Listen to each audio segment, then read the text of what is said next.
It's a Freedom of Information request for 3 months of City Council memos. Why on earth would I do that? Well, I kept sitting at the back of City Council chambers or in committee, and there'd be a great dialogue happening, and a councillor would ask a great question, and the administration would say, I don't have that information. And the councillor would say, could you send me a memo on that? And I would be sitting at the back of the room and just tearing my hair out, because if it's a memo, I can't get access to that. And you can't either. So I put in a Freedom of Information request for 3 months worth, and I got tons of interesting stuff. Here is an update on how the Lendrum housing project is going. That's a pilot project for how they want to do social housing and affordable housing in the future.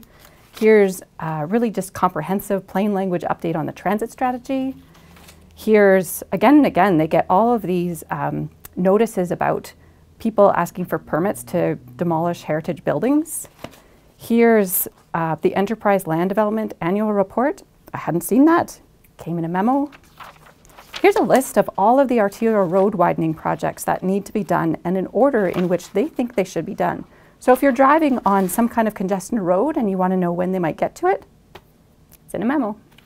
But this is only 3 months, and I got it months after the fact. So I put in another request. I asked for an ongoing request, which is more expensive, but it's worth it.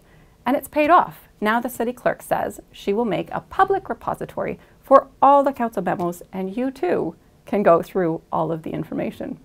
I'm kind of joking, but for someone who really cares about a particular issue, this stuff I just find it to be more plain language than the reports that are going to council. So I think it'll be interesting.